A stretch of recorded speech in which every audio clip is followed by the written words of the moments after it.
আন্দোলনে গুলি চালানো বন্ধ চেয়ে রিটের দ্বিতীয় দিনের শুনানি আজ। সহিংসতা ও মৃত্যুর ঘটনাকে লজ্জাজনক বললেন হাইকোর্ট। ঢাকা সহ আশপাশের 4 জেলায় আজ 13 ঘণ্টা কারফিউ শিথিল। স্বাভাবিক নিয়মে ফিরেছে সরকারি বেসরকারি অফিস। নারায়ণগঞ্জের দুর্বৃত্তদের তাণ্ডবে লণ্ডভণ্ড নগর ভবন, পাসপোর্ট অফিস সহ বহু স্থাপনা, সেবামূলক প্রতিষ্ঠান ধ্বংসের চিত্রে হতবাক জনতা। এবং সমস্যা জর্জরিত কুমিল্লার দাউদকান্দি হাসপাতালে তলানিতে স্বাস্থ্যসেবা, যন্ত্রপাতি সহ লোকবল সংকটকে দায়ী করলেন উপজেলা স্বাস্থ্য কর্মকর্তা।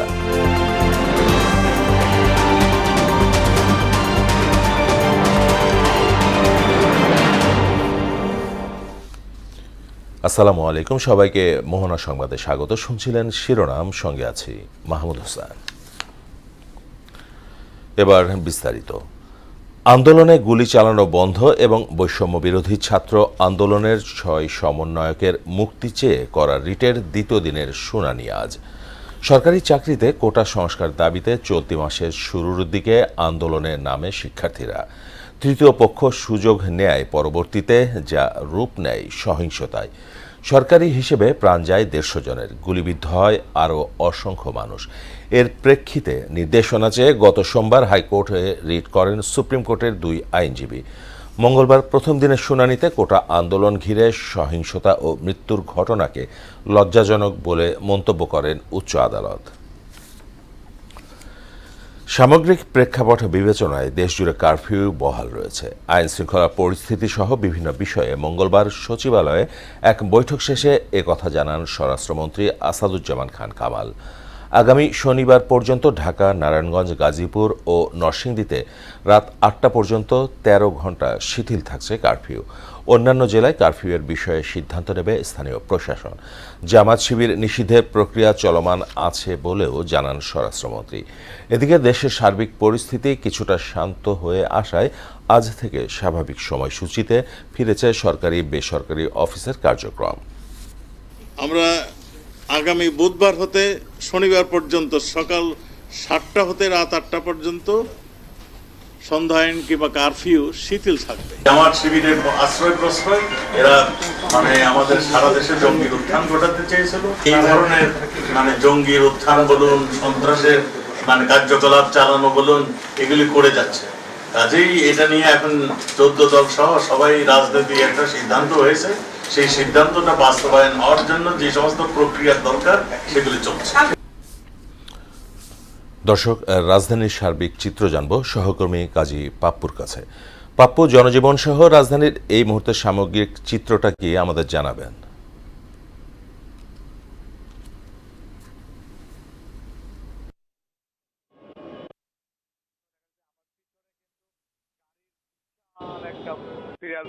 যানজট কিন্তু গত বুধবার থেকে যখন অফিস আদালত খোলা হয়েছে তারপর থেকে যানজট হয়েছে। আমি এই মুহূর্তে রয়েছি মোহাম্মদপুর কলেজ গেটের সামনে, যেখানে আমি যদি আপনাকে ক্যামেরার মাধ্যমে দেখা যায় আমার পিছনে কিন্তু গাড়ির বিশাল একটা সিরিয়াল রয়েছে। অর্থাৎ যানজট কিন্তু গত ব্যারিকেড দিয়ে আটকে দেওয়া হয়েছে, যার কারণে কিন্তু গাড়িগুলোকে যানজট হয়েছে। কিন্তু এই রোডটার যানজটের কারণ কিন্তু পুরো সাইডটাই কিন্তু তারা সেনাবাহিনী এবং বিজিবি প্রধানমন্ত্রীর বাসভবনে কিন্তু এই কারণে মূলত আরো যানজটটা বেড়ে গেছে। আর যেহেতু গতকালকে থেকে কারফিউ শিথিল করা হয়েছে 13 ঘন্টা অর্থাৎ, এবং তারপরে এবং জনপ্রশাসন মন্ত্রণালয় কিন্তু বলেছে আজকে অফিস, আদালত, ব্যাংক, যেটা পূর্ব নির্ধারিত যে সময় দেখা যাচ্ছে এই জায়গাটার এই গতকাল থেকে কারফিউ হয়েছে 13 ঘন্টা, এবং তারপরে এবং জনপ্রশাসন মন্ত্রণালয় কিন্তু বলেছে আজকে ব্যাংক, যেটা পূর্ব নির্ধারিত সময়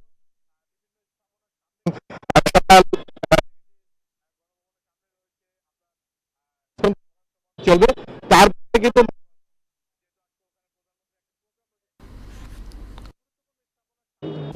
গুরুত্বপূর্ণ জায়গা কারফিউ শিথিল থাকলেও বিভিন্ন স্থাপনার সামনে কিন্তু সেনাবাহিনীকে। পাপ্পু, আপনাকে ধন্যবাদ। দর্শক, বন্দরনগরী চট্টগ্রামে আজ রাত 10টা পর্যন্ত 16 ঘণ্টা শিথিল থাকছে কারফিউ।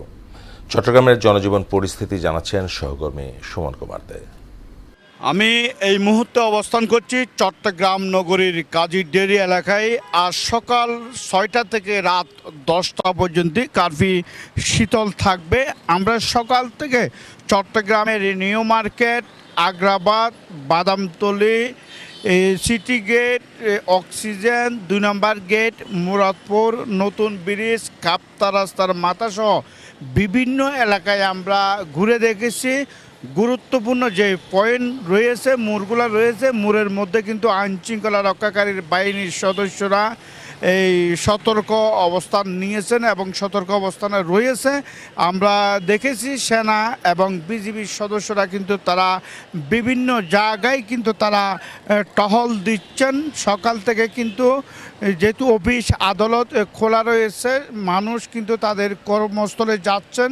বিশেষ করে যারা গার্মেন্টস কর্মী রয়েছে তারা তাদের এই নির্ধারিত সময়ের মধ্যে তাদের কর্মস্থলে যোগ দিয়েছেন এবং দোকানপাট কিছু কিছু খুলেছে এবং যেহেতু সকালবেলা দোকানপাট খোলা রয়েছে, মার্কেটও খোলা রয়েছে।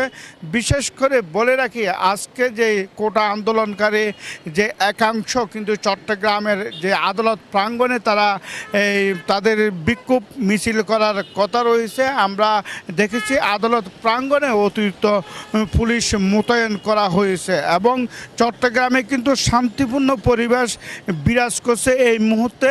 অর্থাৎ গতকাল আমরা দেখেছি চট্টগ্রামের মধ্যে কোথাও কোনো ধরনের বিশৃঙ্খলা কিন্তু আমরা দেখতে পাইনি। আইনশৃঙ্খলা রক্ষাকারীর বাহিনীর সদস্যরা সতর্ক অবস্থানে রয়েছে। সাধারণ মানুষ বলতে কারফিউ যেহেতু শীতল করা হয়েছে, তাদের যে দৈনন্দিন কাজকর্ম সেটি তারা সেরে নিচ্ছেন। তবে আজকে যেহেতু তারা কর্মসূচি ঘোষণা করেছেন আদালত প্রাঙ্গণে, তখন কি হয় আসলে এখনও পর্যন্ত বলা যায় না। এখন পর্যন্ত চট্টগ্রামে কিন্তু শান্তিপূর্ণ পরিবেশ বিরাজ করছে এবং মানুষের জীবন মান কিন্তু স্বাভাবিক হয়ে আসছে।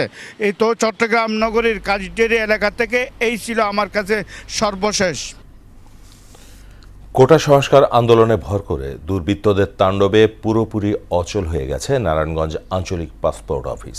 ভাঙচুর ও অগ্নিসংযোগ করা হয়েছে পিবিআই অফিস, যুব উন্নয়ন অধিদপ্তর, নগর ভবন, রেলওয়ে কন্ট্রোল রুম সহ সরকারি বেসরকারি বহু স্থাপনায়। সেবামূলক এসব প্রতিষ্ঠানে হামলায় হতবাক সর্বস্তরের মানুষ। নারায়ণগঞ্জ থেকে আজমির ইসলামের তথ্য আরও জানাচ্ছেন আফরিন পপি। 18 জুলাই রাতে নারায়ণগঞ্জ আঞ্চলিক পাসপোর্ট অফিসে হামলা, ভাঙচুর ও অগ্নিসংযোগ করে দুর্বৃত্তরা। চলে লুটপাটও। হামলা অগ্নিসংযোগে সৃষ্ট ক্ষয়ক্ষতির কারণে পাসপোর্ট করা নিয়ে দুর্ভোগে পড়েছেন জেলার 7 উপজেলার বাসিন্দারা। আমি কাশপুরের থেকে আইছি এখানে পাসপোর্ট করতে। এখন মহিলা মানুষ কি সম্ভব নরসিংদী যাইতে? আমার পাসপোর্ট আসলে হয়ে গেছে, নিতে আসছিলাম, এসে দেখলাম যে এখানে অফিস পুরো একবার ছাই। তো জরুরি পাসপোর্ট দরকার, অন্য ডিস্ট্রিক্টে গেলে তো জরুরিভাবে আমি পাসপোর্ট পাইতেছি না। সাধারণ জনগণ আমরা ভুক্তভোগীর জন্য আমরা কাকে দায়ী করব? ফতুল্লা ও নারায়ণগঞ্জ সদরের বাসিন্দাদের যেতে হচ্ছে ঢাকার কেরানীগঞ্জে। সোনারগাঁ, রূপগঞ্জ ও 2500-এর জন্য নরসিংদী এবং বন্দর ও সিদ্ধিরগঞ্জের জন্য মুন্সিগঞ্জ আঞ্চলিক পাসপোর্ট অফিসে যেতে হচ্ছে। ফতুল্লা নারায়ণগঞ্জের যাবে কেরানীগঞ্জে, সোনারগাঁ, রূপগঞ্জ 2500 তারা যাবে নরসিংদী অফিসে, আর বন্দর সিদ্ধিরগঞ্জ তারা যাবে হলো মুন্সিগঞ্জ অফিসে। তারা পরবর্তী তাদের কার্যক্রম যেগুলো সম্পন্ন হয় নাই, পাসপোর্ট প্রিন্টে যায় নাই, ওই কাজটা সম্পন্ন করার জন্য তারা যাবে ওই থানা ওয়াইজ ওই অফিসগুলোতে গেলে তারা সেবাটা পাবে। দুর্বৃত্তদের তাণ্ডব থেকে বাদ পড়েনি নগর ভবন, পিবিআই, ট্রাফিক পুলিশ বক্স, যুব উন্নয়ন অধিদপ্তর, রেল ক্রসিং বক্স সহ সরকারি নানা স্থাপনা। জানিয়ে ক্ষোভ জানিয়েছেন জনপ্রতিনিধিরা। রাজনীতির মধ্যে পাসপোর্ট অফিস সহ সেবামূলক প্রতিষ্ঠানগুলিতে যে আক্রমণ হয়েছে, এই সেবা বন্ধ করে দিয়ে কি বুঝাতে চাইলো আমার এখনো বোধগম্য নয়। এত হিংস্র রাজনীতির শিকার এই বাংলাদেশ কেন? এই দেশটা তো আমাদের সকলের। তবে স্থানীয় প্রশাসন সহ সেনাবাহিনীর অবস্থানে এখন শান্ত রয়েছে নারায়ণগঞ্জ। নারায়ণগঞ্জ জেলার বিএনপি এবং জামাতের যারা নেতা কর্মী তাদের নাম কিন্তু আমরা পেয়েছি এবং তাদের দেওয়া তথ্য, অগ্নিসংযোগকারী যারা ছিল তাদের দেওয়া তথ্য অনুযায়ী কিন্তু এগুলো আমরা পেয়েছি এবং আমরা সেই লক্ষ্যে কাজ করছি।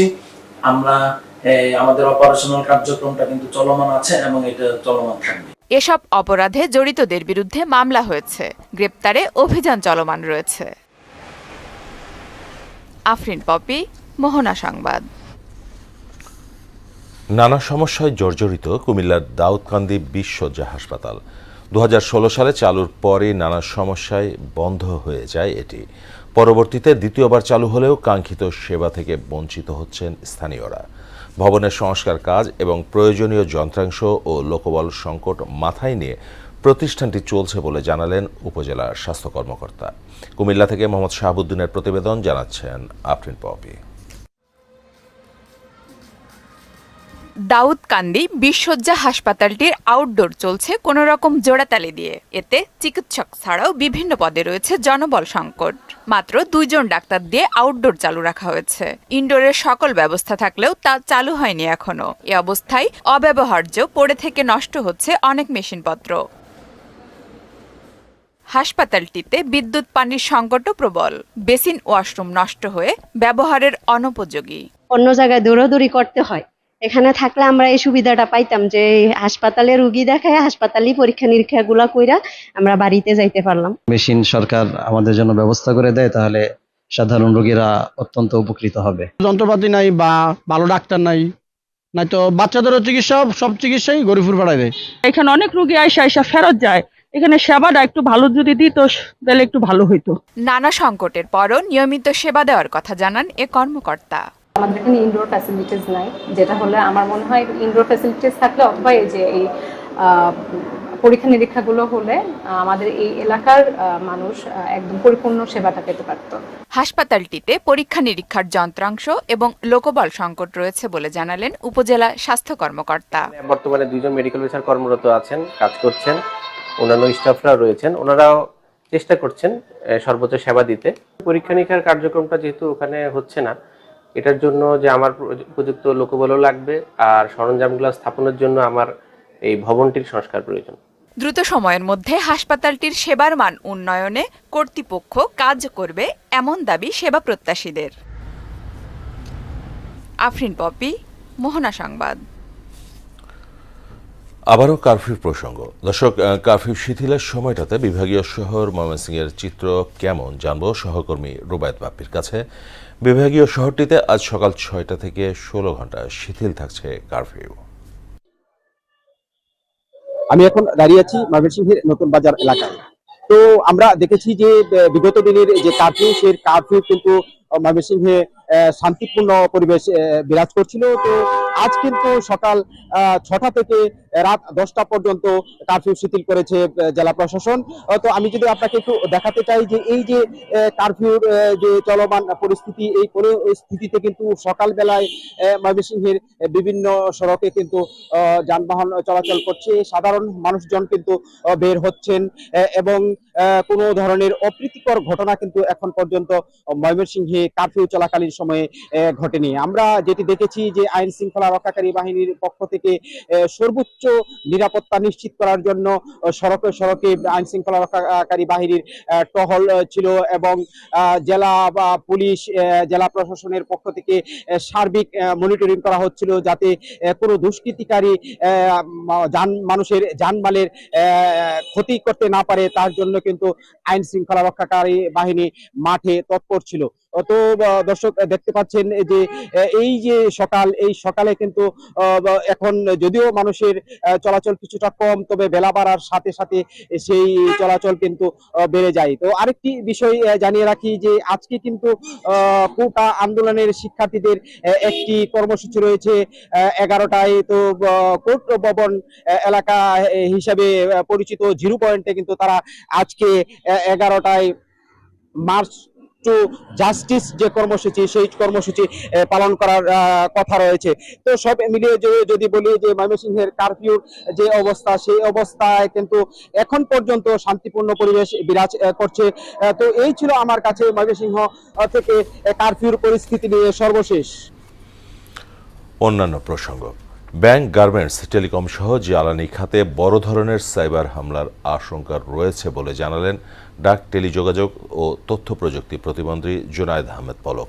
ইতিমধ্যে 70টি শিক্ষা প্রতিষ্ঠান সহ সরকারের 8টি ওয়েবসাইটে 50,000-এরও বেশিবার হামলার চেষ্টা হয়েছে বলে আগারগাঁয়ে এক সংবাদ সম্মেলনে জানান তিনি। এক প্রশ্নের জবাবে বাংলাদেশ ব্যাংকের ওয়েবসাইট হ্যাক হয়নি বলেও দাবি করেন প্রতিমন্ত্রী।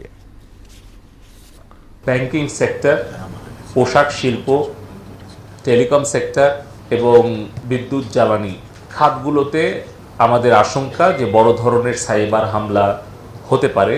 তার জন্য আমাদের প্রতিষ্ঠান পর্যায়ের কিছু সিকিউরিটি প্রোটোকল মেনে চলা দরকার এবং আমাদের সরকারি পর্যায়ে, রাষ্ট্রীয় পর্যায়ে আমাদের সিকিউরিটি গাইডলাইনগুলো আমাদের কঠোরভাবে অনুসরণ করা দরকার।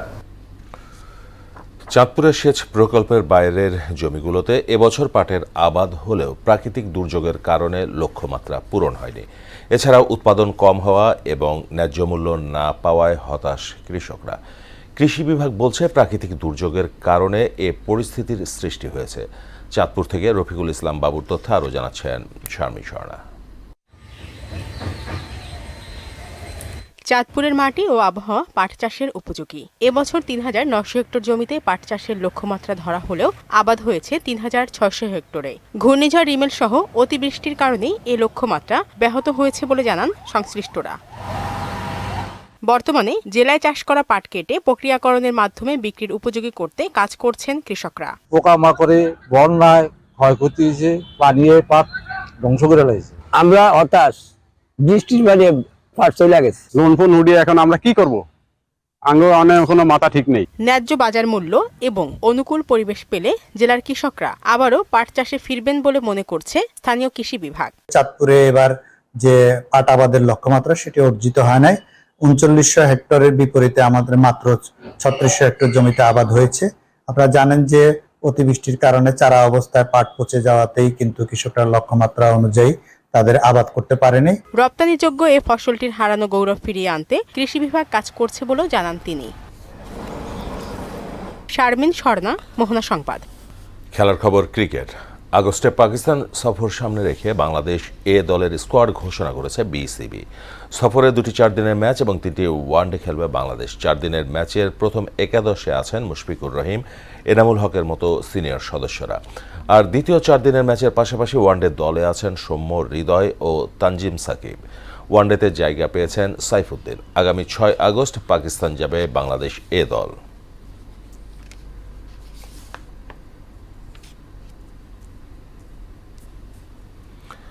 দর্শক, এ পর্যায়ে সবাইকে আমন্ত্রণ জানাচ্ছি পত্রিকার চোখে দেশ অনুষ্ঠানে।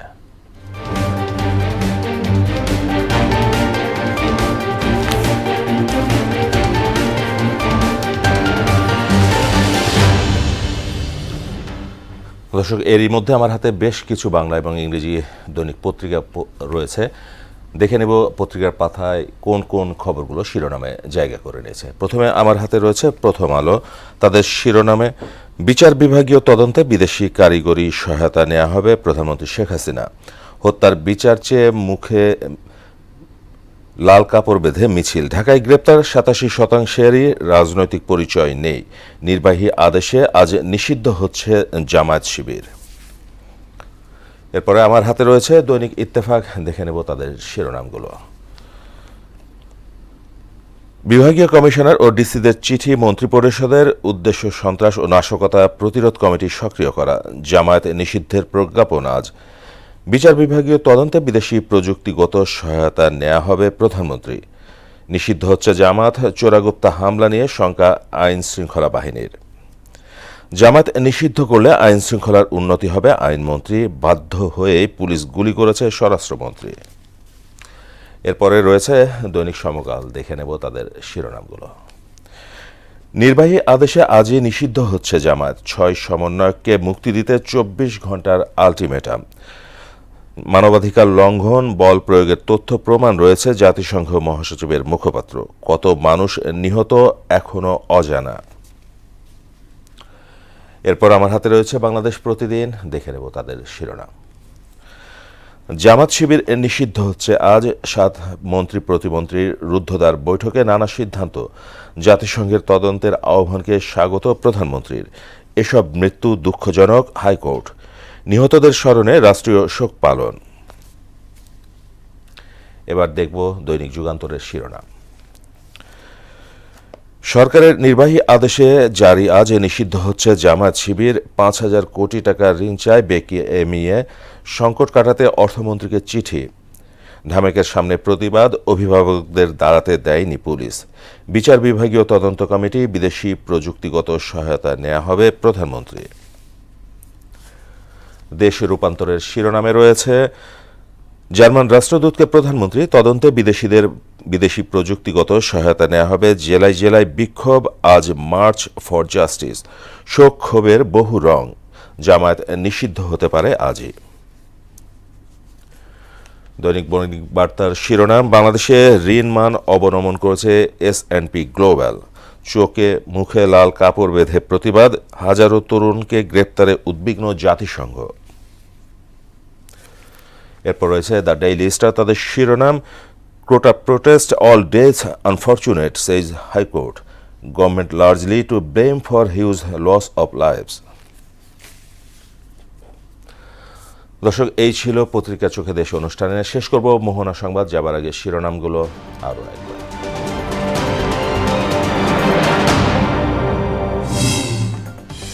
আন্দোলনে গুলি চালানো বন্ধ চেয়ে রিটের দ্বিতীয় দিনের শুনানি আজ। সহিংসতা ও মৃত্যুর ঘটনাকে লজ্জাজনক বললেন হাইকোর্ট।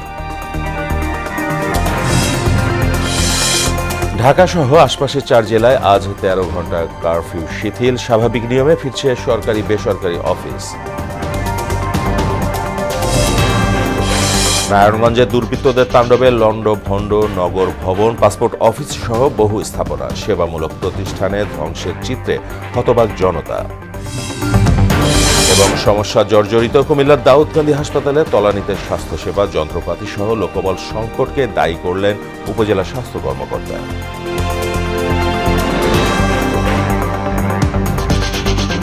এই ছিল মোহনা সংবাদে। পরবর্তী সংবাদ দুপুর 1টায়। এর আগে সংবাদ এক নজরে দেখবেন দুপুর 12টায়। মোহনার সবশেষ খবর জানতে ভিজিট করুন www.mohana.in। সংবাদ দেখতে পারেন ফেসবুক ও ইউটিউবে। এতক্ষণ সঙ্গে থাকার জন্য সবাইকে